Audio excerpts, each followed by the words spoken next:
반갑습니다. 네, 반갑습니다. 네, 한 주간 잘 지내셨나요?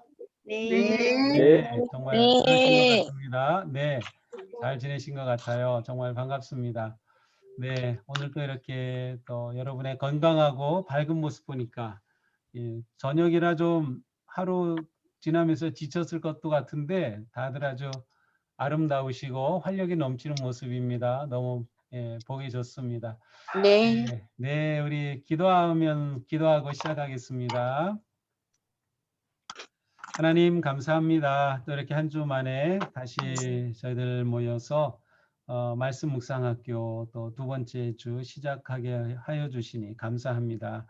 이 시간도 저희들의 말씀에 대한 열정과 또 말씀을 배우고 또 묵상하고 또 말씀의 삶을 살고자 하는 저희들의 심령을 깨우쳐 주시고 새롭게 하여 주시고 우리 모두가 말씀으로 세워져가는 거룩하고 복된 인생 될 수 있도록 인도하여 주시옵소서. 오늘도 모든 시간마다 주님께서 우리를 새롭게 깨우쳐 주시고 또 말씀에 대한 기대와 기쁨이 넘치게 하여 주시옵소서. 예수님 이름으로 기도합니다. 아멘. 아멘. 네, 오늘은 2과입니다. 2과이고요. 지난주 1과는 우리 말씀 묵상이 무엇인지 또 왜 말씀 묵상을 해야 하는지 말씀 묵상의 의미와 또 중요성 등 몇 가지 우리가 이렇게 살펴보았습니다. 자, 오늘은 이제 2과인데요. 오늘 말씀은 아마 다 예습은 하셨죠? 예습을 안 하시는 분도 계신가요? 네. 예습을 하시면 또 하신 만큼 더 쉽게 더 잘 배울 수 있을 것 같고요. 이제 예습 복습 꼭 하시기 바랍니다. 예습 복습 공부 잘하는 학생은 예습 복습 네. 잘해요. 네, 꼭 그렇게 하시고 참여하실 것 같습니다. 자, 우리 17페이지부터인데요. 성경 묵상의 순서와 방법. 오늘은 좀 더 이제 구체적으로 그러면 성경 묵상을 어떻게 해야 할까? 그 순서와 방법을 우리가 오늘 알아보도록 하겠습니다. 이미 묵상을 잘하고 계신 분들은 뭐 이미 하고 계신 방법이 있고 또 그 순서는 똑같아요. 어떤 묵상이든. 그래서 이미 잘 아시는 거겠지만 이제 한번 이렇게 점검한다 생각하시고 이렇게 보시면 좋겠습니다. 자, 17페이지 위에부터 보겠습니다. 자, 성경 묵상이란 기록된 말씀인 성경을 통해 하나님을 만나고 알아가는 일입니다. 그렇다면 성경 묵상은 어떤 요소와 흐름으로 이루어질까요? 자, 자신이 생각하는 성경 묵상의 순서를 써보세요. 자, 좀 써보셨나요? 네. 네. 그 순서는 바로 이제 그 밑에 이제 일반적인 순서를 이렇게 정리해 놨습니다. 그 밑에 보면 이제 준비하기, 기도하기, 읽기, 묵상하기, 기도하기, 살기 이렇게 되어 있습니다. 자, 물론 이제 이 순서가 딱딱 떨어지는 것은 아니에요. 준비가 이미 기도이기도 하고 기도가 준비가 되기도 하고요. 성경을 읽는 거가 묵상의 이미 시작이기도 하고요. 묵상하면서 또 기도도 동시에 가능하고 또 묵상하면서 적용에 대한 그러한 생각도 할 수 있어요. 그래서 사실은 이 순서나 아니면 이 단계를 딱 칼로 자를 수 없는 그러한 순서이지만 그래도 대략 이와 같은 순서로 이제 구성되어 있습니다. 자, 그래서 이제 여기서는 모든 단계가 통합적이고 유기적인 관계를 맺고 있다라고 이렇게 표현을 합니다. 이제 우리는 이 순서를 따라가 보면서 성경 묵상을 좀 더 구체적으로 하는 법을 좀 찾아보도록 하겠습니다. 자, 밑에 2번 성경 묵상의 방법. 하나님이 우리를 불러주셨기에 우리는 하나님을 만날 수 있습니다. 이것은 사실 우리 신앙생활의 그 모든 그 원리입니다. 하나님이 우리를 부르셨다. 예배도 부르신 하나님에 대한 우리의 응답입니다. 사랑의 하나님의 초청에 우리가 응답하는 것이죠. 모든 성경을 우리가 읽고 묵상하는 것도 이미 하나님은 우리 모두를 불러주셨어요. 그래서 성경을 읽지 못할 사람 아니면 성경을 묵상하지 못할 사람, 성경을 통해 하나님을 만나지 못할 사람은 없어요. 누구나 다 초대하셨죠. 그러나 정작 하나님을 만나는 사람은 하나님의 초청에 준비되어 참여하는 사람이라고 할 수 있습니다. 그래서 이제 하나님의 부르심이 은혜라면 그 부르심에 초대에 응답하는 것은 우리의 책임이다라는 것이죠. 자, 18페이지로 넘어가서 출애굽기의 말씀인데요. 우리 같이 한번 출애굽기 34장 2절 3절 다 같이 한번 읽어보겠습니다. 여호와께서 모세에게 이르시되 아침까지 모세에게 이르시되 아침까지 시내산에 올라와 아침에 산꼭대기에서 시내산에 내게 올라와 보이되 산꼭대기에서 내게 말며 보이고 너와 아무도 산산에 아무도 나서지 못하게 하고 여호와도 산 앞에서 멈추지 못하게 하라. 네, 잘 읽으셨습니다. 자, 이 말씀을 왜 우리가 읽었을까?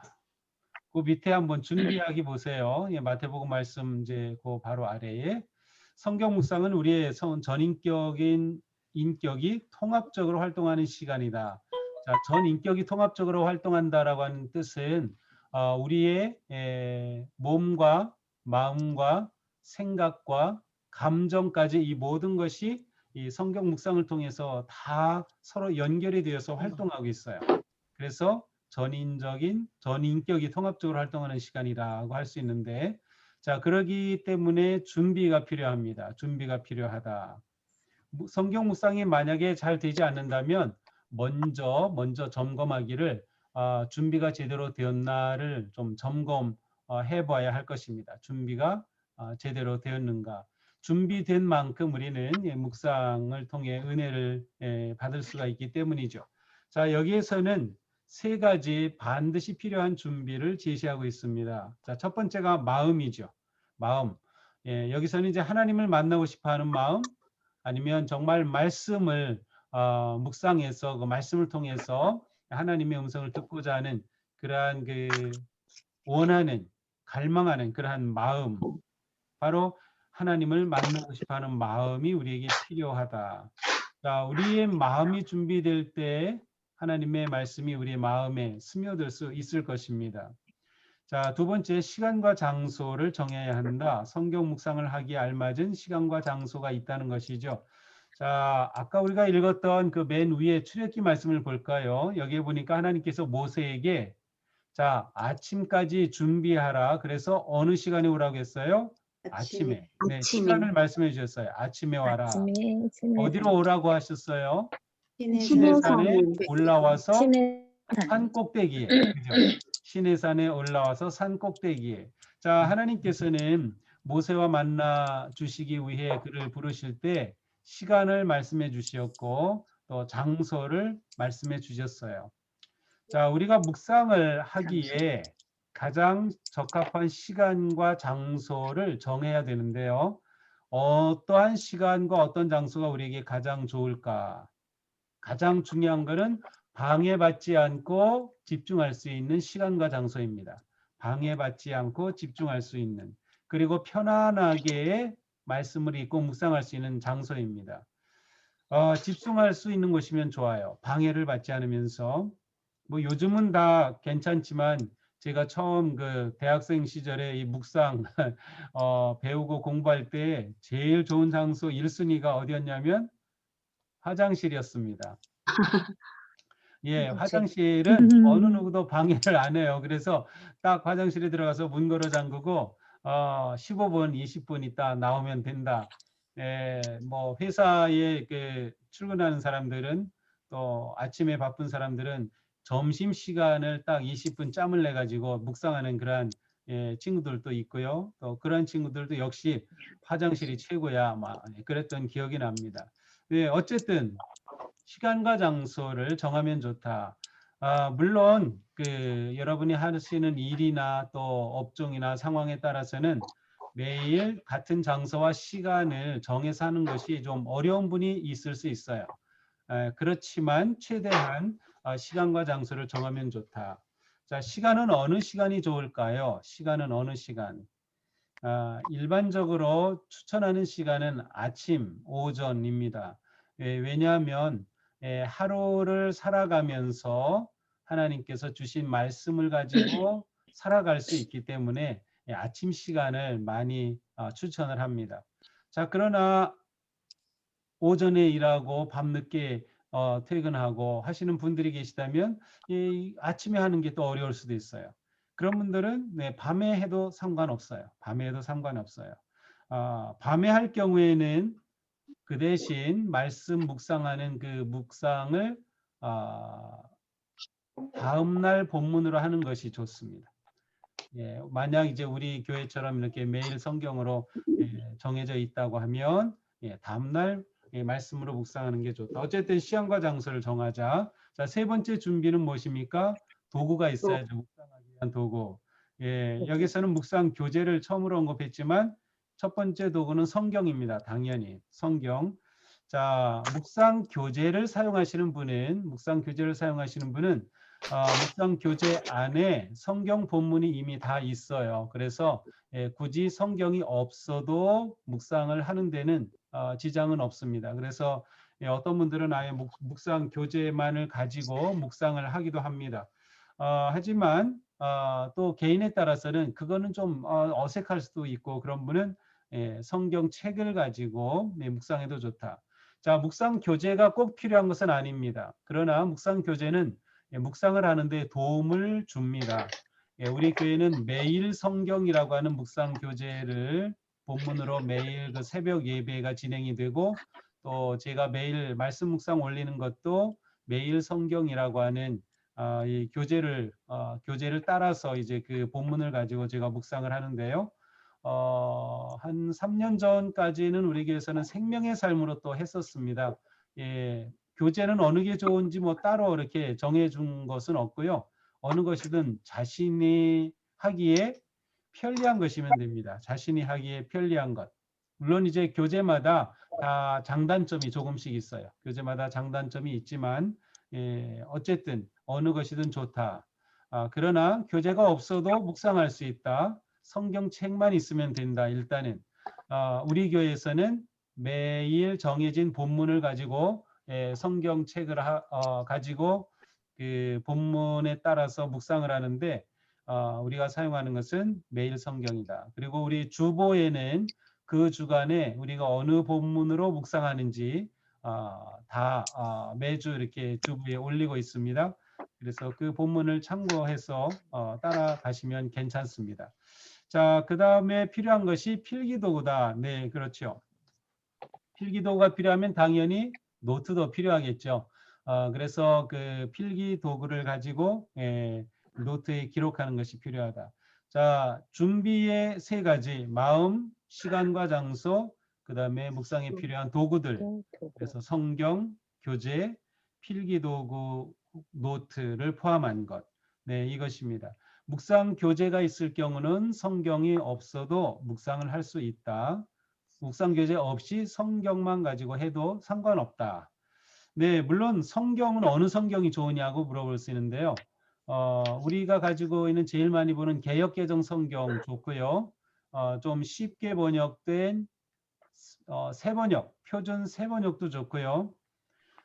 공동 번역도 괜찮고요. 공동 번역이 두 가지입니다. 하나는 천주교와 우리 개신교가 함께 공동으로 번역한 공동 성경이 있고요. 공동 번역 성경이 있고요. 그래서 이제 원래 공동 번역이라고 되어 있던 건데 요즘은 이제 천주교에서는 그 공동 번역을 또 개정한 공동 번역을 쓰고 있어요. 그래서 그것을 해도 뭐 상관은 없는데 이제 이 공동 번역은 천주교에 사용하는 공동 번역은 우리가 가지고 있는 성경의 책 이름이나 사람 이름 같은 것들이 좀 다릅니다. 예를 들어서 마태복음이지만 거기서는 마테오라고 하고 우리는 마가라고 하지만 이제 공동 번역에서는 마르코, 뭐 루카, 뭐 이런 식으로 이제 사람 이름이나 지명 같은 것들은 좀 다르게 되어 있어요. 근데 어느 성경이든 뭐 괜찮습니다. 그래서 성경을 가져가면 좋다. 자, 그 밑에 묵상 교재의 필요성인데요. 이것은 이제 우리가 지금 묵상학교 교재를 매일 성경에서 나온 이제 묵상학교 교재를 사용하고 있기 때문에 여기서 이제 그 교재의 필요성을 이렇게 여기서 특별히 소개하고 있는 것인데요.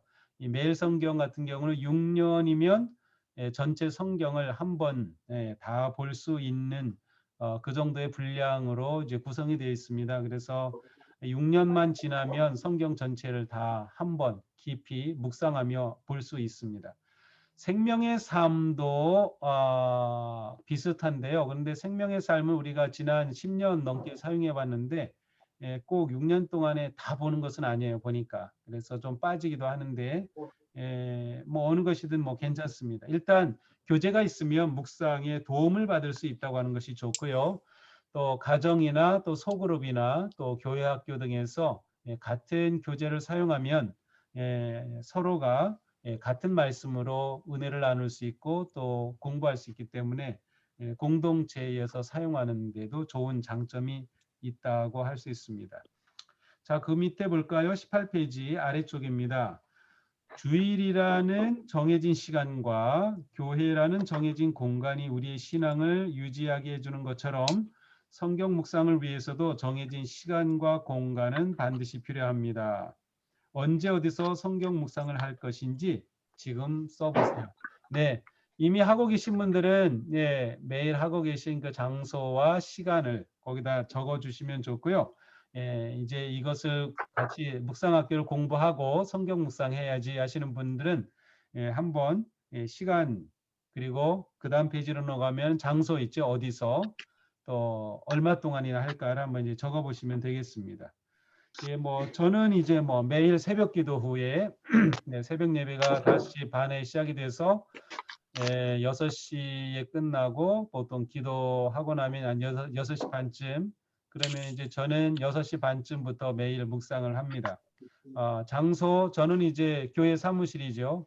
그래서 새벽에 와서 퇴근할 때까지 계속 교회에 있습니다. 아침은 저는 안 먹어요. 그래서 아침을 안 먹은 지 벌써 한 1년 되네요. 우리 그 뭐죠? 코로나 시작되면서 그리고 제가 말씀 묵상을 올리기 시작하면서부터 아침에 와서 묵상 준비하느라고 시간을 들이다 보니까 이제는 이제 습관이 돼서 새벽에 나와서 집에 안 가고 저녁 퇴근할 때까지 있는데요. 이제는 또 적응이 돼서 아주 괜찮습니다.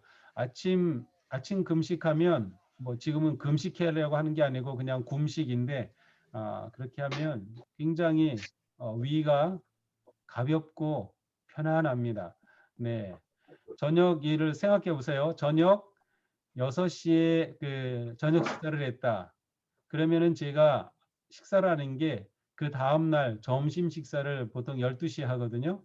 그러면은 보통 18시간의 공백이 생기죠. 음식을 먹지 않는. 물론 물은 마시지만 그래서 보통 간헐적 단식을 얘기하는데 저는 매일 그렇게 하고 있는 셈이에요. 근데 굉장히 위가 편하고 좋은 그러한 경험을 하고 있습니다. 자, 얼마나 할까? 얼마나 할까? 묵상을 하는데 시간이 얼마나 필요할까요? 처음 시작하는 분이라면요. 처음 시작하는 분이라면 제가 추천하기는 한 10분에서 15분으로 시작하시면 좋겠어요. 처음 시작하는 분은. 왜냐하면 보통 이제 저는 이제 말씀 묵상을 영상으로 찍어서 올리기 위해서 좀 더 시간이 저는 많이 걸리죠. 그래서 1시간 넘게 시간이 걸리긴 하지만 이제 보통 묵상할 때 보통 이제 한 30분 정도를 잡아요. 그런데 처음부터 30분 하려고 하면 굉장히 이게 처음에는 막 이제 하고 싶은 마음으로 시작은 하지만 좀 어려울 수가 있어요. 그래서 가능하면 매일 할 수 있는 정도부터 시작해라. 그래서 15분 내외부터 시작해도 괜찮습니다. 일단은 시작하는 게 중요하고요.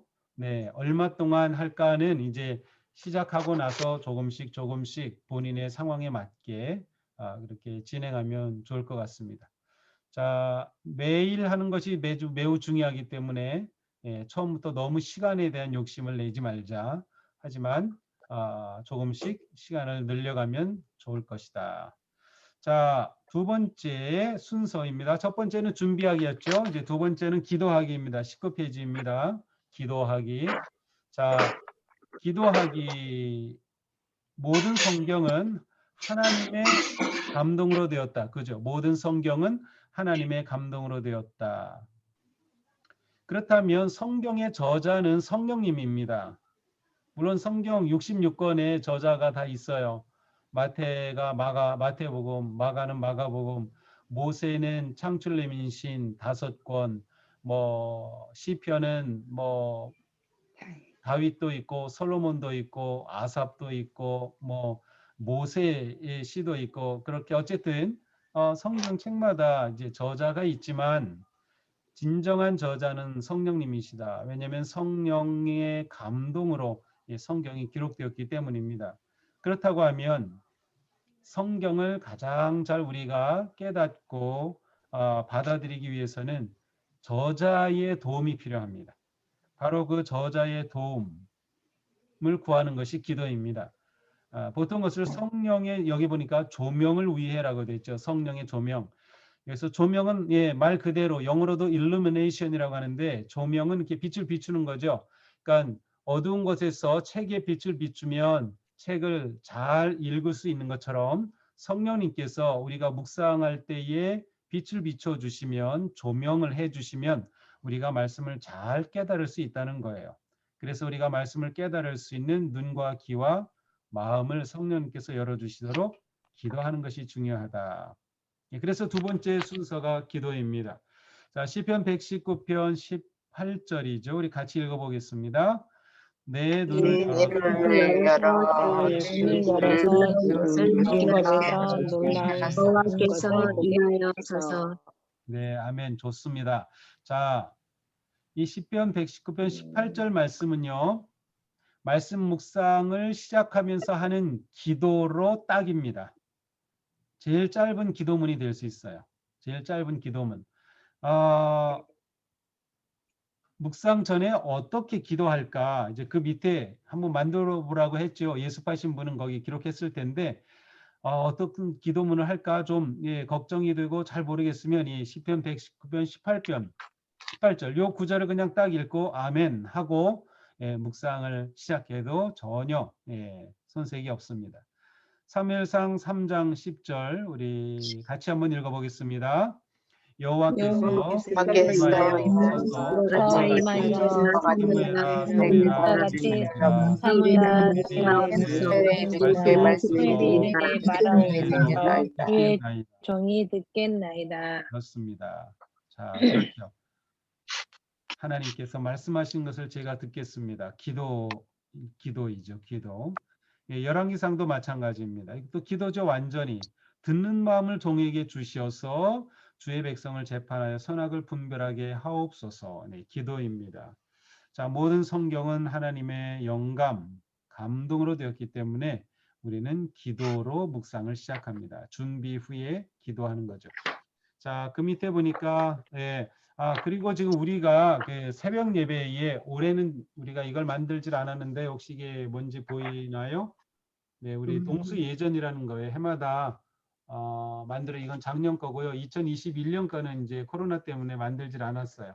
근데 여기에 보면은 새벽 예배 참석하시는 분들은 새벽 예배에 이제 말씀을 읽으면서 말씀을 위한 기도를 먼저 이제 설교자가 합니다. 제가 한번 읽어볼게요. 이 시간 주님의 말씀을 읽을 때 성령님 오셔서 밝혀주옵소서, 눈을 열어 보게 하옵소서, 귀를 열어 듣게 하옵소서, 마음을 열어 깨닫게 하옵소서, 깨달은 말씀대로 살게 하옵소서, 오늘도 생명의 말씀으로 채워주옵소서, 예수 그리스도님 이름으로 기도합니다. 아멘. 자, 이거는 우리가 매일 새벽에 말씀 읽기 전에 사용하는 기도문이에요. 근데 이 기도문은 정말 좋은 기도문이에요. 우리 교회에서만 사용하는 기도문이지만 제가 생각해도 아주 좋은 기도문. 그래서 혹시 묵상하기 전에도 이 기도문을 그대로 사용해도 괜찮습니다. 필요하신 분은 얼마든지 제가 이거 사진 찍어서 카톡방에 올려드릴 수도 있고요. 일단 기도문을 만들어 놓고 하면 좋다. 물론 어떤 분들은 이게 정해진 기도문이 아니고 매일매일 자유롭게 기도하시고 시작하실 수도 있어요. 근데 그것도 아주 좋습니다. 중요한 건 두 번째 기도하고 묵상을 한다는 거죠. 자, 세 번째 단계 20페이지입니다. 자, 세 번째 순서는 이제 성경 읽기죠. 성경 읽기. 하나님과의 만남과 사귐이 말씀을 통해 이루어지기에 성경 읽기는 성경 묵상에서 가장 중요한 부분입니다. 그렇죠. 읽지 않고 묵상을 할 수는 없어요. 성경 읽기는 성경 묵상이나 성경 공부나 모든 것의 기본이 됩니다. 성경 읽기. 자, 작은 1번 볼까요? 하나님의 말씀을 듣는다는 자세로 성경을 읽어야 한다. 네, 당연하죠. 그러니까 마음의 아까 준비에 있어서 마음의 준비가 굉장히 중요하다고 얘기했죠. 그렇게 마음이 준비되면 성경이 준비된 만큼 내게 이야기를 합니다. 그래서 우리는 듣는 자세로 성경을 읽어야 한다. 자, 두 번째, 천천히 꼼꼼히 반복해서 읽으라. 천천히 꼼꼼히 반복해서. 자, 여기에서는 최소 3회 이상 본문을 읽으라 이렇게 되어 있죠. 최소 3회 이상. 자, 묵상할 때 묵상 본문은 되게 짧은 한 단락입니다. 이제 그 매일 성경은 조금 긴 편이에요. 조금 긴 편이에요. 하지만 네, 아무리 길어도 한 장입니다. 시편의 경우는 한 장. 그래서 아주 긴 문장이 아니기 때문에 반복해서 읽을 수 있다는 거죠. 반복해서. 자, 최소 3번은 반복하자. 3번은 반복하자. 개인에 따라서는 반복해서 읽는 방법이 좀 다를 수 있어요. 뭐 어떻게 읽든 상관이 없는데요. 저 개인적으로는 이제 예를 들어 말씀 묵상할 본문이 딱 있다. 그러면은 한 번 빠르게 쫙 읽어요. 빠르게 쫙 읽어요. 쫙 읽으면 내가 이해할 수 있는 내용 아니면 내가 이거 무슨 말인지 모르겠는데 아니면 좀 이거는 좀 생각해 봐야 되겠는데 그런 것들이 좀 이렇게 튀어나옵니다. 한번 쫙 읽을 때. 이제 성경 통독을 많이 하신 분들은 이제 쫙 한번 읽으면 금방 그 말씀이 살아납니다. 자, 두 번째는 천천히 읽으면서 내가 이 내용을 제대로 파악하고 있는가, 모르는 것이 있는가, 아주 생소하고 전혀 모를 그러한 것이 있는가 하는 것들을 스스로 느껴가면서 읽을 정도로 이렇게 천천히 읽어봅니다. 자, 세 번째 읽을 때에는 좀 더 천천히 읽으면서 성경에 질문을 하면서 읽는 것이에요. 성경에 물음을 던지면서 읽는 거죠. 뭐 예를 들면 아까 우리가 읽어본 뭐 시편 110편에 내 눈을 열어서 주의 율법에서 놀라운 것을 보게 하소서. 처음에는 이렇게 빨리 읽었어요. 두 번째는 내 눈을 열어서 눈을 열어서 주의 율법에서 놀라운 것을 보게 하소서. 눈을 열어서 보게 해달라고는 기로구나. 세 번째를 때는 좀 질문을 하는 거죠. 내 눈을 열어서 왜 열라고 하실까? 왜 열도록 도와달라는 기도를 할까? 눈이 닫혀 있기 때문이겠구나. 말씀을 읽을 때 눈을 감고 눈이 닫힌 상태에서는 말씀을 읽을 수 없듯이 눈이 열려져야 말씀을 읽을 수 있구나. 놀라운 것을 보기 위해서 눈이 열려져야 되네. 주의 율법에서 하나님이 행하시는 기적이나 뭐 그런 게 아니라 여기서는 율법에서 기록된 말씀에서 보라고 놀라운 것을 보게 하소서라고 하네. 왜 꼭 율법일까? 이렇게 질문을 하죠. 그러면 율법은 하나님의 말씀이고 하나님의 뜻이 담겨 있고 우리의 삶을 위한 그런 일종의 삶의 규범이 담겨 있다 하는 것들을 또 생각할 수 있겠죠. 세 번 읽을 때에 읽는 속도를 똑같이 하기보다는 빨리 조금 천천히 생각하면서 세 번째는 물으면서 읽으라. 자, 그러면 4번 읽으면 어떨까요? 5번 읽으면 어떨까요? 괜찮습니다. 시간이 허락된다면 5번 읽어도 괜찮아요. 자, 그러나 시간이 우리가 그렇게 무한정 많은 게 아니잖아요. 그래서 보통 한 3번 정도를 권하는 것이죠. 자, 그 밑에 보니까 우리는 본문 내용 속에서 내용을 근거로 묵상해야 된다. 그러니까 내용을 알지 못하면 묵상 자체가 불가능합니다. 그러니까 말씀의 내용을 알아야 하기 때문에 이렇게 3번 정도는 읽어야 한다는 뜻이에요. 만약 그 밑에처럼 대충 읽고 내용과 맥락을 살피지 않으면 본문과 상관없는 자기중심적이고 엉뚱한 묵상을 하게 된다. 네, 그렇게 되면 묵상을 했어도 묵상의 의미가 없는 셈이죠. 그래서 천천히 꼼꼼히 반복해서 성경을 읽자. 자, 3번째입니다. 성경을 읽을 때 3번째, 본문 내용을 요약할 수 있을 때까지 읽어야 한다. 자, 위에서는 3번 읽으라고 했는데 여기서는 요약할 수 있을 때까지, 이게 무슨 뜻일까? 요약할 수 있을 때까지. 자, 이거는 이렇게 물어보면 돼요. 지금 내가 읽은 것을 지금 내 옆에 있는 뭐 친구에게, 또 엄마에게, 또 아들에게 내가 지금 읽은 거를 성경을 보지 않고 내가 지금 뭘 읽었는지를 이야기해 줄 수 있으면 돼요. 정확하지 않아도 돼요. 사람 이름 정확하지 않아도 되고 단어가 틀려도 상관은 없지만 내가 읽은 것이 무엇인지를 얘기해 줄 수 있으면 돼요.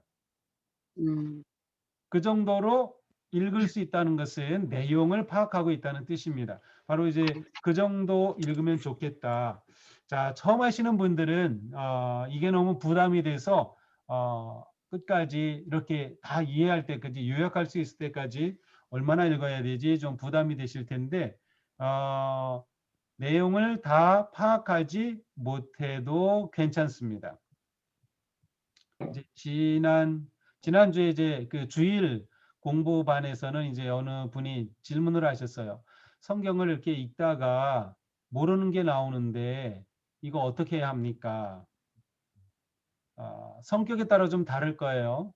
좀 저처럼 좀 완벽주의자가, 이 완벽주의 성격 있는 사람은 성경 읽다가 모르는 거 있으면 그거 알 때까지 더 이상 안 읽어요. 그냥 계속 그 알 때까지 뭐 주석을 보든 뭐 연구를 하든 뭐 그렇게 하죠. 근데 성격이 꼼꼼하신 분들은 좀 그럴 수 있어요. 묵상할 때도. 그런데 성경을 이렇게 읽어서 이해가 되지 않는 게 있다 하면은 그냥 넘어가도 괜찮습니다. 네, 우리가 성경 읽는 거 100%다 아는 건 아니에요. 저도 다 아는 것은 아니에요. 저도 계속 그래서 공부해야 하죠. 그러면 모르는 거 있다고 그냥 다 넘어가면 그게 됩니까? 네, 처음 읽고 묵상할 때 모르는 거 있지만 그 다음 할 때는 또 이해가 되는 것들이 생겨요. 왜냐하면 모든 성경 말씀은 연결되어 있기 때문에 어느 지점에 가서 내가 설교를 듣고 또 성경 공부도 하고 또 내가 묵상도 하면서 나도 모르게 말씀에 대한 지식이 쌓이고요. 깨달음이 쌓이다 보면 저번엔 이게 내가 뭔지 몰랐는데 깨달아지는 게 있어요. 그러나 모르는데 정말 알고 싶다 그러면 교회 전화하시거나 문자하시거나 카톡을 하셔서 목사님들에게 물어보세요. 그러면 돼요. 그게 제일 좋은 방법이에요. 혼자 막 뭔가 고민하고 찾아보느라고 그렇게 애쓰실 거 없이 목사님에게 제가 이거 아무리 생각해도 모르겠습니다. 이게 무슨 뜻이죠? 이렇게 문자 보내고 전화도 좋고 이메일도 좋고 뭐 괜찮습니다. 그렇게 하시면 아마 최선을 다해서 설명해 드릴 거예요. 물론 목사님이라고 다 알지는 못합니다. 그럴 때는 아유 죄송합니다. 저도 이 말씀 잘 모르겠는데 좀 더 연구해서 알려드릴게요. 그렇게 해서 분명히 도와드릴 겁니다. 그러니까 모르는 내용 있는 것에 너무 얽매여서 시간을 거기에 다 쏟을 필요는 없다는 것입니다.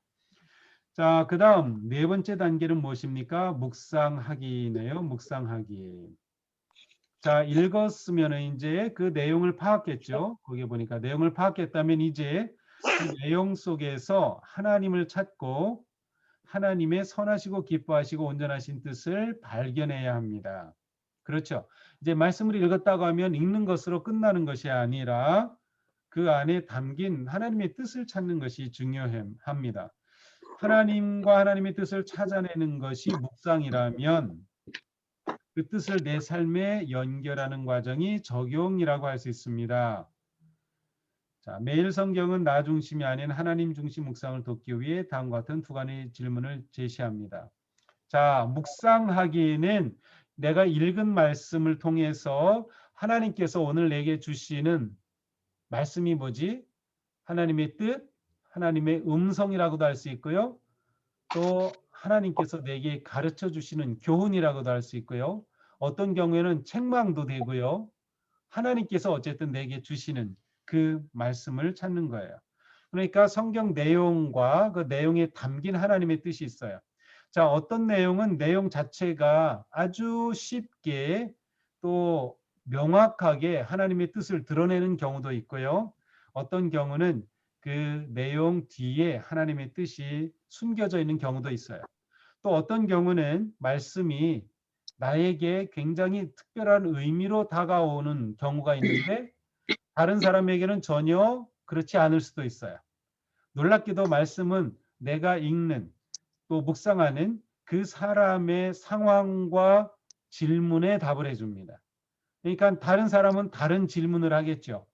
다른 질문을 하면 다른 답이 주어질 거예요.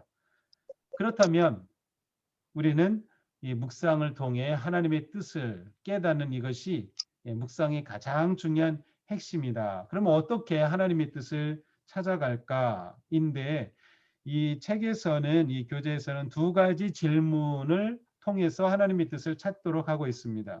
첫째가 하나님은 어떤 분인가? 두 번째가 하나님이 나에게 주시는 교훈과 기대는 무엇인가?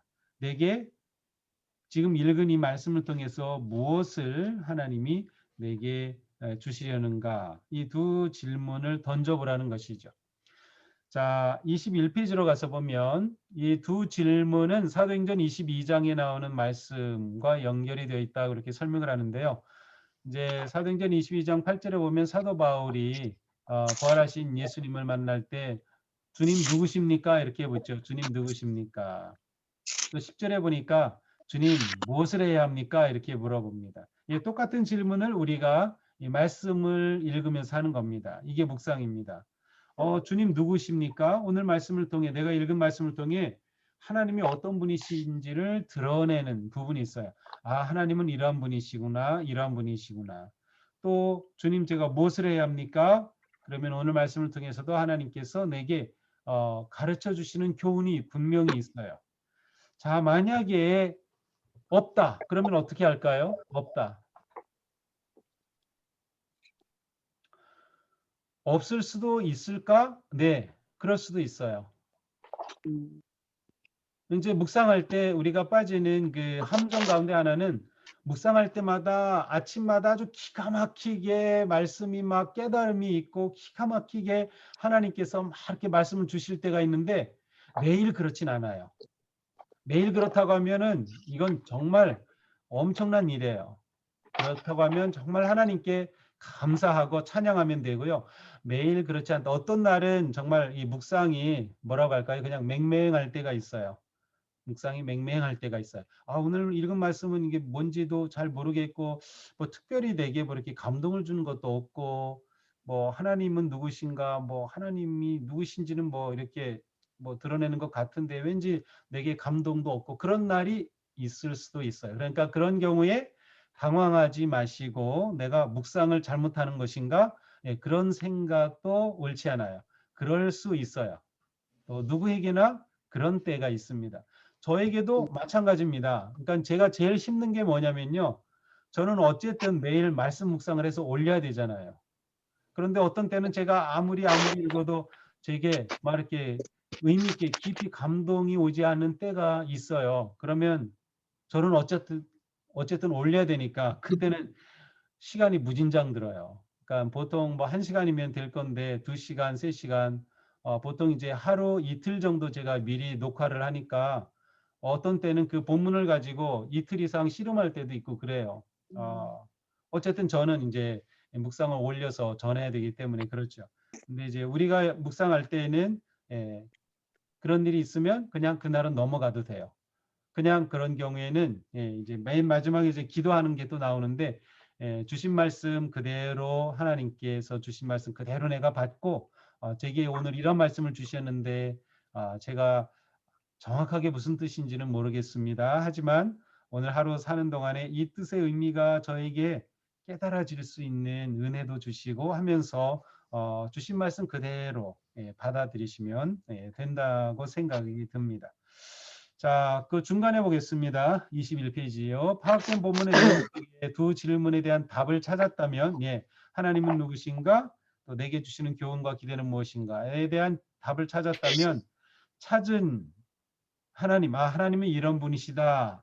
또 하나님이 내게 주신 교훈, 이것이구나. 이것을 내 삶과 연결해야 한다. 그것이 바로 적용입니다. 내 삶에 연결하는 것이죠. 하나님을 찾았다면 그와 같은 하나님을 고백하고 찬양하고 그와 같은 하나님에 대한 믿음을 키우면 되고요. 내게 주신 교훈을 찾았다면 이 교훈을 내 오늘 하루 삶에서 어떻게 적용할까 하는 것을 생각하고 적용점을 찾는 것. 이것이 이제 묵상의 열매로 우리 가운데 맺혀지는 겁니다. 대체로 그 밑에 보면 하나님에 대한 적용은 적용이라고 되어 있지만 반응이 더 좋을 것 같아요. 여기서 하나님에 대한 반응은 기도로 또 교훈에 대한 적용은 성찰과 다짐의 형태로 나타납니다. 당연하죠. 하나님은 내게 이런 분이시다라고 할 경우에는 이러한 하나님 나에게 이런 분이 되어주셔서 감사합니다. 목자가 되어주셔서 감사합니다. 요새가 되어주신 하나님 감사합니다. 하나님께 대한 보통 감사와 기도로 나타날 수 있죠. 또 교훈일 경우에는 이렇게 제 삶에 오늘 이 말씀대로 살게 하옵소서. 아니면 이 말씀으로 힘을 얻게 하옵소서. 그렇게 삶에 적용할 수 있습니다. 자, 다섯 번째 단계 22페이지네요. 다섯 번째 단계는 기도하기입니다. 그죠? 자, 우리는 시간을 정했고요. 장소를 정했고요. 얼마 동안 할지 정했어요. 그래서 우리는 첫째 마음이 준비되었죠. 그래서 교재도 준비되었고요. 또 우리가 읽었고 그리고 묵상을 했고 그래서 묵상을 내 삶에 어떻게 적용할지 그것까지 우리가 생각을 하게 됐어요. 그렇다면 이제 마무리는 기도로 하는 것입니다. 기도로 할 때 내게 주신 그 말씀에 대해 감사하고요. 내게 주신 하나님의 뜻을 잘 내 삶에 적용할 수 있도록 기도하는 것이죠. 내 삶에 순종할 수 있도록 기도하는 것입니다.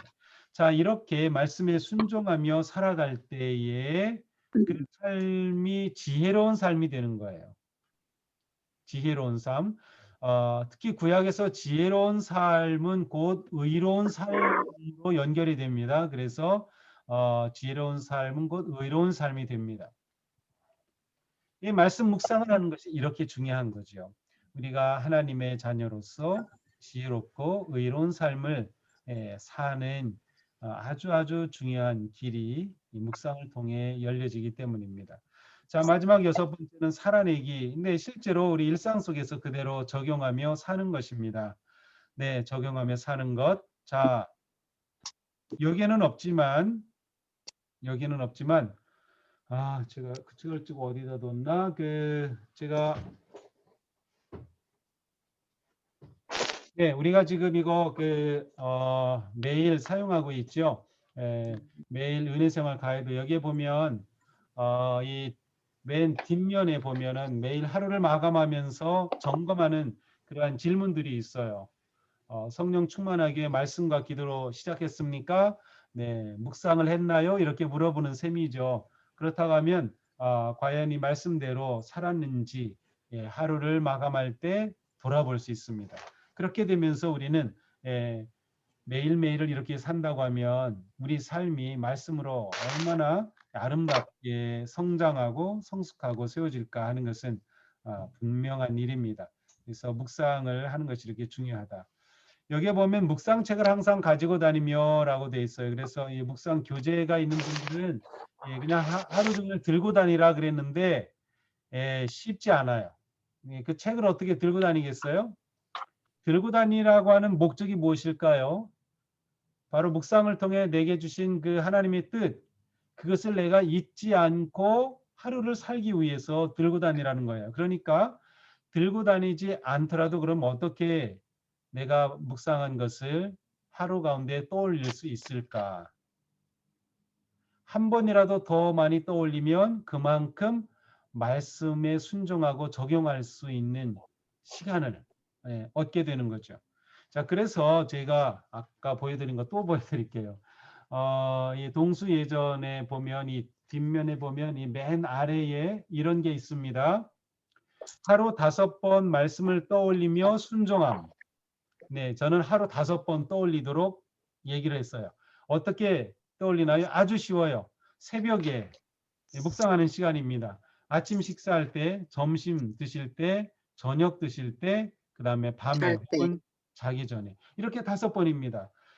최소한 5번 내가 아침에 묵상한 말씀을 5번 떠올릴 수 있다면 그날 하루는 내가 이 말씀으로 살아가는 하루가 될 수 있어요. 저는 확신합니다. 그런데 이렇게 5번 떠올리는 게 정말 어렵습니다. 우리가 하루하루 살아가는 게 굉장히 지치며 힘들게 치열하게 살아가고 있기 때문에 그때 말씀을 떠올린다 하는 것은 쉽진 않아요. 그런데 이것이 습관이 되면 됩니다. 습관이 되면. 그래서 아침 묵상을 들으시든지 또 새벽 예배 오셔서 또 예배 드리셨든지 또 개인적으로 묵상하셨든지 그 말씀을 내게 주신 교훈의 말씀을 내가 떠올려야 돼요. 자, 그러기 위해서는 여기서는 책을 가지고 다니라고 했지만 저는 그것을 자신의 방법으로 하나를 만들어야 돼요. 예전에는 그 포스트잇에다가 기록하라고 했어요. 그래서 포스트잇에 기록해서 무슨 뭐 그 식당 아니 그 뭐죠? 집안에 어디에다 이렇게 붙여놔라, 거울에 붙여놔라. 뭐 차 운전하시는 분들은 차를 운전하는 분이라면 차 그 범퍼에 이렇게 붙여라 그래서 그것을 하루 중 여러 번 볼 수 있게 그랬는데 그것도 여전히 좋은 방법이고요. 포스트잇에 그날 내게 주신 하나님의 말씀을 간략하게 한 문장 아니면 단어 한두 개, 세 개 그렇게 적어서 포스트잇에 적어서 잘 보이는 곳에 붙여 놓으면 그것도 좋고요. 요즘은 스마트폰을 다 들고 다니시기 때문에 스마트폰에 카톡에다가 자기에게 보내는 거예요. 카톡으로. 그런 거 많이 해보셨어요? 자기가 보내는 거예요. 그렇게 간략하게 해서 그렇게 보내면 돼요. 어떤 분들은 밴드를 사용하셔도 괜찮아요. 개인 밴드예요. 개인 밴드. 무슨 개인 밴드냐고요? 저는 저 혼자만 쓰는 밴드가 한 40개가 돼요. 제 삶의 비밀인데, 제 삶의 비밀이에요. 밴드는 저에게 정말 하나님이 주신 최고의 선물 가운데 하나입니다. 뭐가 그렇게 밴드가 많냐고요? 자, 예를 들면 제가 요즘 이제 또 하나 밴드 만든 것은 죽음이라고 하는 주제의 밴드예요. 죽음. 그러면은 제가 책을 읽다가 아니면 신문 기사에서 아니면 어디서든지 죽음에 관한 것들이 뜨면은 제가 그 밴드에다 다 모아놓습니다. 밴드에다. 그러면은 제가 한 1년쯤 모았다고 해보세요. 그러면 죽음에 관한 엄청난 자료가 거기에 있고요. 그것은 저의 설교를 위한 큰 보화가 됩니다. 그런 식으로 저는 제 개인 밴드를 많이 가지고 있어요. 물론 제가 제일 많이 쓰는 밴드는 몇 개가 있어요. 그러니까 목회를 위해서 필요한 성도 앨범 밴드가 있고요. 이 성도 앨범 밴드는 우리 교회 모든 성도님들의 가정, 자녀들 이름까지 다 들어가 있어요. 그리고 뭐 기도를 부탁했다, 또 신방했다 그러면 물론 교회 교적이 있지만 거기도 기록하지만 제 밴드에다 기록해요. 그래서 그분의 신앙생활을 제가 이렇게 보면서 기도도 할 수 있고요.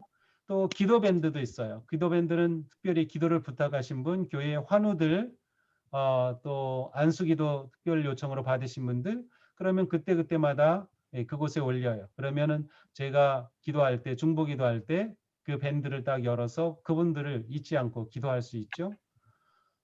밴드는 너무도 저에게 큰 은혜의 도구입니다.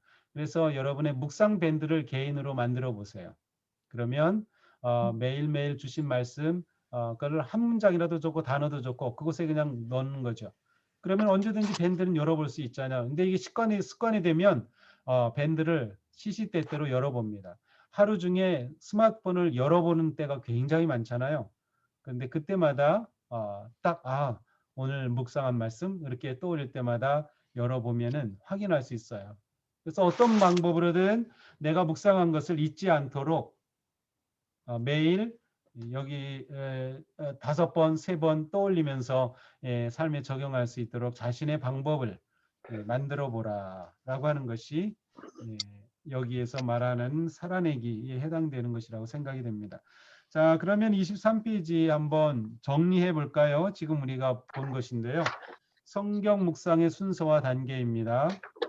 자, 첫 번째 성경 묵상을 하기 위한 무엇과? 시간과 장소. 시간과 장소를 정하라. 장소. 좋습니다. 두 번째, 앉자마자 묵상책을 펴지 말고 읽기 전에 먼저 기도하라. 그렇습니다. 기도하라.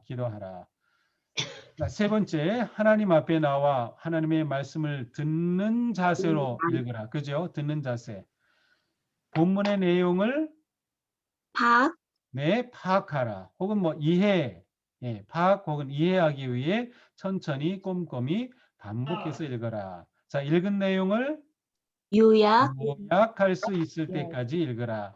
읽은 내용을 요약할 수 있을 때까지 읽어라. 여기서는 한 3번 정도는 읽으면 좋겠다고 했는데요. 개인에 따라서는 뭐 5번도 좋고 10번도 괜찮아요. 그런데 어떤 날은 너무 바빠가지고 1번밖에 못할지도 몰라요. 괜찮아요. 그래서 3번이 율법이 돼가지고 3번 무조건 뭐 그렇게 하실 필요는 없고 내용을 파악하는 정도면 됩니다. 자, 4번입니다. 자, 첫 번째 물어야 될 물음이 뭐였죠? 하나님을 찾고 연결하라. 네, 이제 하나님이 어떤 분이신지 하나님을 찾고 연결하는 것입니다. 하나님이 어떤 분이신지를 찾고 연결 혹은 적용하라. 자, 두 번째는 하나님이 주시는 교훈, 그죠? 교훈을 교훈 혹은 기대를 찾고 연결, 적용하라. 자, 5번째 순서, 읽고 묵상한 말씀을 따라 순종할 수 있도록 기도하라. 그렇죠. 네, 잘하셨습니다. 6번째, 오늘 발견한 하나님을 의식하며 살기. 좋습니다. 의식하며 살자. 오늘 발견한 하나님의 기대에 부응하며 살기. 네, 좋습니다. 기대에 부응하며 아니면 순종하며 살기. 네, 바로 이러한 순서로 묵상을 하게 되는 겁니다. 여기 나오지만 매일 하는 것이 중요하다. 매일 하는 것이 중요하다. 그래서 우리가 이제 매일 해보는 겁니다. 당장 오늘부터 매일 하셔도 좋고요. 이미 하신 분들은 뭐 당연히 계속 하시겠지만 내가 묵상학교 끝나면 해야지. 하셔도 뭐 상관은 없습니다. 근데 매일 할 수 있도록 그렇게 해보자. 자, 이제 24페이지부터는 이번 주에는 이제 창세기의 말씀을 가지고 한번 묵상 실습을 해본 겁니다. 묵상 실습인데요. 일단 여러분들 음소거 하셨으면 이렇게 누른 다음에 이것을 해보시면서 느낀 것 좀 얘기해 주시면 좋겠어요. 이걸 해보시니까 좀 힘들다, 좀 복잡하다, 아니면 좀 간단하고 좋다, 뭐 어느 것든 괜찮아요. 여러분 해보신 느낌이 어떠세요?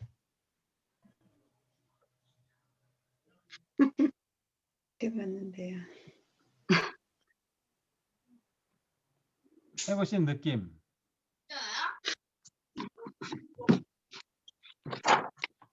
아무도 말씀 안 하시네. 좋아요. 그냥 좋아요. 그냥 너무 좋아요. 감사하죠. 네. 해보신 느낌. 좀 어렵기도 하고, 아하. 좀 어렵게 느끼기도 하고. 가끔 정말 감사하게 탁 주시는 말씀도 있을 때도 있고, 또 스스로 좀 엉터리처럼 하고 있지 않나 이런 반성을 하는 계기도 되는 것 같고 그래요. 네. 일단은 뭔가 이렇게 좀 여기 이렇게 칸을 만들어 놓고 이렇게 노트로 해 주니까 이제 처음 하시는 분들은 이렇게 하면 되겠구나 하고 따라 하면서 좀 편할 수도 있고요. 또 그동안 하셨던 분들은 좀 이렇게 정해진 여기에 채워넣는 거 자체가 좀 너무 좀 뭐 복잡하고 좀 번거롭게 느꼈을 수 있을 것 같기도 해요. 근데 요 노트 형태는 처음 하시는 분들에게는 일단은 훈련으로서 필요하다고 생각이 들어요.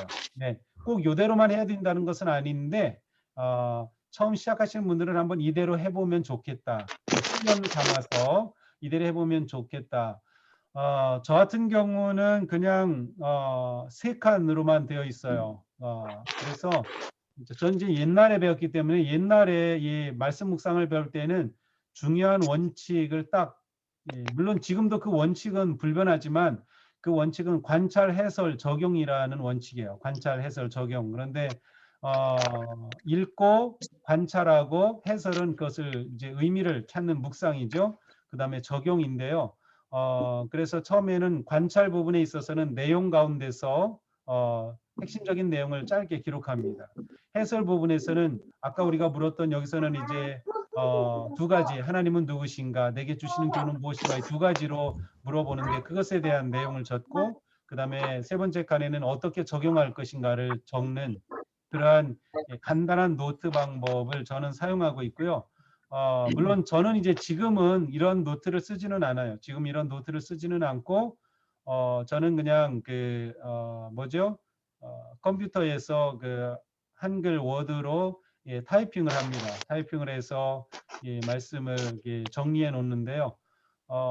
그렇게 하면은 저로서는 이제 이 어떤 본문을 봤을 때 그때만 보는 게 아니라 앞으로 언젠가 또 그 말씀을 또 보게 되고 또 어떤 경우에는 설교도 하게 되고 하기 때문에 저에게는 그렇게 자료로 정리해서 어느 책 몇 장 몇 절에 대해서 그렇게 정리하는 게 필요하기 때문에 이제 컴퓨터를 사용하지만 여러분들은 여러분 편하신 대로 그냥 노트해도 좋고요.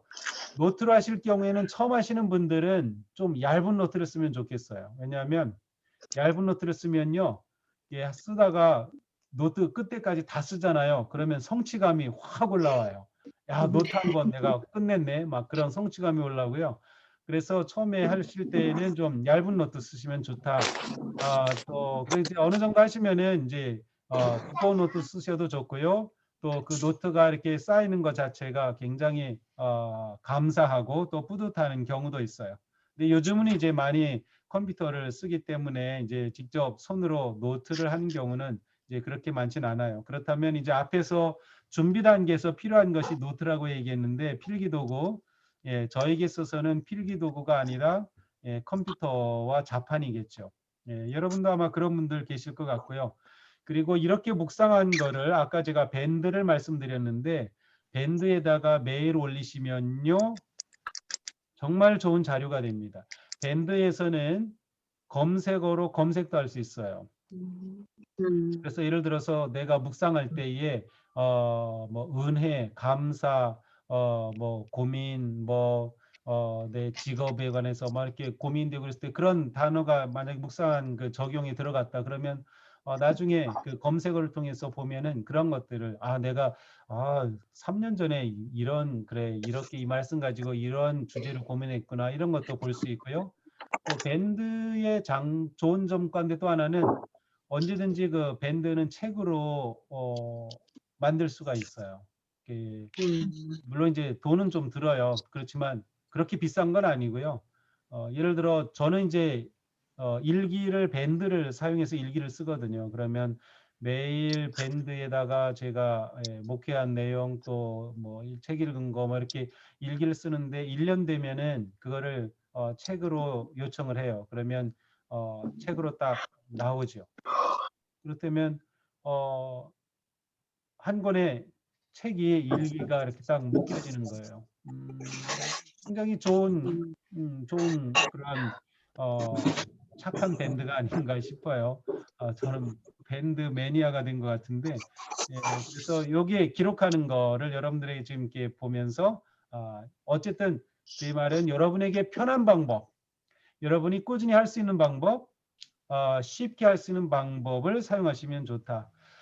꼭 노트를 해야 되는가? 100% 해야만 된다라고 그렇게 말할 수는 없겠지만 최소한 메모 정도는 하면 좋다. 최소한 메모 정도는. 실제로 우리 두뇌가 읽은 것을 손으로 기록할 때 두뇌가 기억을 훨씬 잘합니다.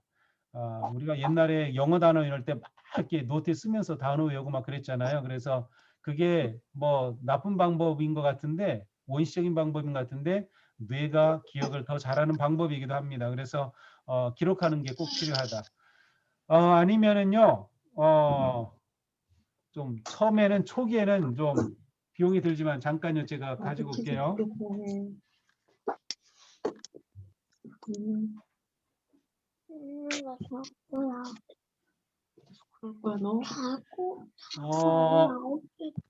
노트 성경을 한번 사시면 돼요. 엄마 예. 아까부터 하랬는데. 노트 성경이 하고자. 무엇인가 하면 여기 보면은 여백이 있죠. 성경 옆에 여백. 예, 여백 성경을 사시면 돼요. 여백 성경이 좀 비싸요. 두꺼워서. 그렇지만 이것을 사시면 그날 말씀 묵상한 거를 이 여백에다가 아주 간략하게 조금씩 기록해 놓을 수 있어요. 예, 저는 묵상하면서 밴드에도 올리지만 저는 이 여백에다가 종종 기록합니다. 그래서 여백에 꽉 차 있는 그런 페이지들이 많이 있어요. 제가 묵상 영상 올릴 때 이 성경만 들고 하잖아요. 그런데 이 성경에 제가 적어놓은 단어들, 개념들 이런 것들이 있기 때문에 제가 성경만 들고 묵상을 그렇게 하고 할 수 있는 거죠. 이것은 꼭 목사만 하는 건 아니고요. 여러분들이 내 성경을 만들어가는 거예요. 내 성경을. 이 성경은 지저분할수록 좋고요. 제가 볼 때 때가 묻을수록 좋아요. 그래서 한번 자기 성경을 좀 만들어 보면 좋겠다.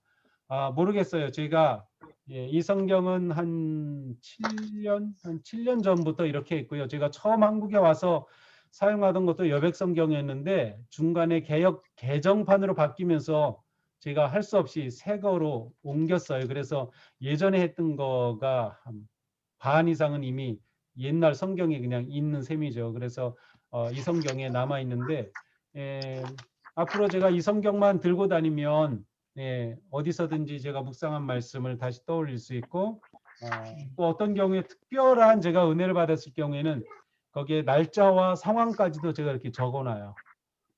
그러면 굉장히 시간이 많이 지난 다음에도 이렇게 보면은 굉장히 은혜롭고 또 저에게 새롭게 감동을 주기도 하죠. 그래서 이것은 또 다른 저의 방법이기도 합니다. 자, 그러면은 우리 창세기의 말씀 혹시 여러분 이거 하셨으면은 좀 잠깐 좀 나눠주실 수 있으면 좋겠는데요. 일단 준비 기도는 하셨겠죠, 당연히. 네, 하셨을 거고요. 자, 두 번째 읽으면서 내용을 파악해야 된다 그랬어요. 보통 3번 정도는 읽으면 좋겠다는 거였고요. 자, 읽으시면서 어떤 내용을 파악하셨나요? 기록하신 대로? 떠나라, 가라. 네. 하나님이 아브라함에게 가라고 하셨다. 네. 약속의 땅으로 가라. 네. 어디로 가라는 그 방향까지 말씀해 주시겠죠? 또 큰 민족이 될 것이다. 네, 큰 민족이 될 것이다. 네, 하나님이 복을 주셨네요. 네, 복의 말씀을 주셨네요. 약속이죠, 일종의 약속. 창대할 것이다. 네, 창대할 것이다. 약속의 내용이죠. 또 뭐 거기 굉장히 많이 나와요. 모든 거 다 75세에 받았다. 하란에 있었구나. 지명도 나오죠. 세겜의 모래 상수리 나무. 나무 이름도 나오고요. 저는 그 야생화 같은 거를 좋아하다 보니까 성경에 나무 이름이 나오면 무진장 궁금해요. 그래서 성지순례 같은 데 가면 이제 이 나무 같은 거를 이제 성경에 나오는 것들을 보고 싶은데 의외로 성지순례에서 그 안내하시는 분들이 나무나 꽃에는 취약하더라고요. 거의.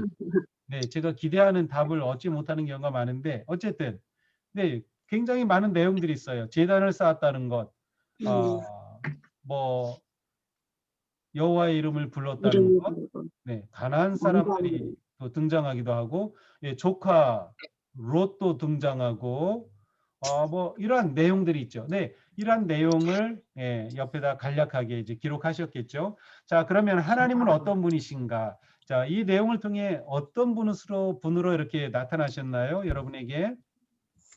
우리에게도 말씀해 주시는 하나님. 아, 말씀하시는 하나님을 보셨네요. 좋아요. 또 어떤 하나님?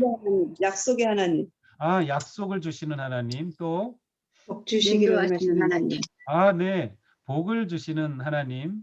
또 독점하시는 하나님. 네. 안 되나? 독점하시는 하나님. 아, 네. 인도해 주시는 하나님. 네, 그렇습니다. 인도해 주시는 또 하나님. 어떤 하나님? 떠나라고 하시는 하나님. 아, 떠나라고 하시는 하나님. 네, 좋습니다. 또 인도하시는 하나님. 아, 인도하시는 하나님. 예, 여러분 너무도 잘하고 계셔요. 맞아요. 하나님은 어떤 분이신가 보니까 야, 이런 많은 하나님이 드러나고 있어요. 자, 이런 하나님 보셨어요. 자, 그러면 하나님께서 나에게 주신 교훈은 어떤 건가요? 두려워하지 말고 떠나라. 아, 두려워하지 말고 떠나라. 예, 그게 아주 나에게 주신 교훈으로 다가오셨네요. 또 어떤 교훈이 있으셨어요? 말씀을 듣기만 하지 말고 실천하라. 아, 듣지 말고 신천하다. 예, 아브라함이 순종하여 말씀을 따라갔으니까 듣기만 하지 말고 실천하라. 또 하나님과 거하는 삶, 네, 하나님과 거하는 삶. 네, 아니면 하나님과 동행하는 삶. 네. 어디를 가든지 예배드리는 삶. 아브라함은 가는 곳에서 제단을 쌓았구나. 예배를 드렸구나. 네, 그렇습니다. 하나님이 이 말씀을 통해서 내게 주신 교훈이 이렇게 나타났어요. 자, 그렇다면 이제 이것을 적용해야겠죠. 적용. 자, 하나님에 대한 적용은 아까 말씀하신 것 그대로 적용할 수 있어요. 자, 찾아오시는 하나님이라면 내가 나를 찾아오시는구나. 나도 찾아오시겠네. 내가 지금 이러한 어려운 상황 가운데 있는데 하나님 나를 찾아오시는 그 하나님을 내가 오늘 만나고 싶다. 하나님께 기도하죠. 찾아오시는 하나님 저와 만나 주세요. 뭐 이렇게 기도하실 수도 있겠고요. 복 주시는 하나님 제가 복이 필요합니다. 하나님 저에게 복을 주세요. 라고 하나님께 복 주시는 하나님을 신뢰하며 복을 주시는 하나님 감사합니다. 찬양을 할 수도 있겠죠. 약속을 하시는 하나님 그러고 보니까 하나님이 내게 주셨던 약속이 또 떠오르는 분이 있을 수도 있어요. 내 삶에 그 약속을 붙잡고 오늘 다시금 일어서게 하옵소서. 네, 그렇게 적용할 수도 있겠죠. 자, 내게 주시는 교훈도 마찬가지죠. 제단을 쌓는 삶, 예배 삶, 제가 오늘 일상에서도 삶의 예배자가 되게 하옵소서. 뭐 이렇게 적용할 수도 있겠고요. 또 순종하는 삶, 제게 오늘 주신 구체적인 말씀 가운데 하나님께 순종하는 그러한 믿음의 결단을 주옵소서. 내 삶에 적용을 할 수 있어요. 자, 이렇게 적용까지 한번 적어 보셨을 것 같고요. 자, 그다음에 이제 마침 기도를 하는 거죠. 주신 말씀을 감사하고 또 말씀을 적용하여서 살아갈 수 있는 지혜와 용기를 주시기를 위해서 기도도 할 수 있습니다. 자, 이렇게 끝나면 남은 게 뭐죠? 살기. 그렇습니다. 예, 여기 기록하셨으니까 일단은 기록했어요. 그런데 이거를 그대로 들고 다닐 수는 없어요.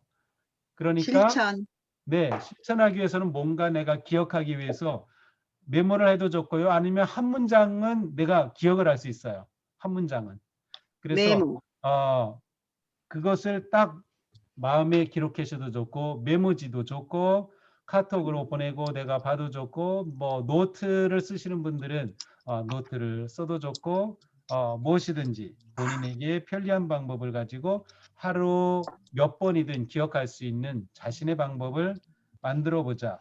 우리 교회에서 제시하는 것은 5번 방법입니다. 그래서 새벽에 아침, 점심, 저녁, 그다음에 밤에 아니면 취침 시에 떠올려 보는 것이죠. 자, 이렇게 해서 말씀을 살아간다면 네, 하루하루는 이게 뭐 별 변화도 없고 차이도 없을 것 같아요. 하지만 이렇게 1년이 쌓인다고 생각해 보시면 어떨까요? 1년도 어쩌면 너무 짧은지도 몰라요. 5년이 될 수도 있고요. 10년이 될 수도 있고 정말 그 베드로의 말씀처럼 신의 성품에 참여하는 자가 되지 않을까요? 아니면 사도 바울의 말씀처럼 그리스도의 충만하심의 분량까지 장성한 분량까지 성장하는 우리가 될 수 있지 않을까요? 말씀 묵상 우리에게 엄청난 은혜의 길입니다. 우리 이 말씀 잘 오늘 배운 거 적용해서 한번 구체적으로 말씀 묵상의 삶을 한번 이렇게 시도해 보시면 좋겠고요. 다음 주 3과는 이 묵상 실습을 2번 하게 되어 있습니다. 그래서 아마 이미 해보신 분 계시면 뭐 아시겠지만 여호수아서의 말씀과 마가복음의 말씀 이렇게 2번 하도록 되어 있습니다. 그래서 한번 오늘 이렇게 잘 하신 것처럼 이번 3과는 실습 2번 하는 거. 그러니까 우리가 수요일에 공부하니까 화요일에 아니면 수요일 낮에 다 몰아서 하려고 하지 마시고요. 2번이니까 최소한 이틀은 하셔야 됩니다. 최소한 이틀은 하셔야 돼요. 그래서 한번 이 말씀 가지고 해보시면 좋을 것 같습니다. 오늘은 여기까지인데요. 오늘 이과 이렇게 공부하시면서 혹시 어떤 느낌, 어떤 생각 드셨어요? 예, 말씀하실 때 이거 음소거한 거 해제하시고.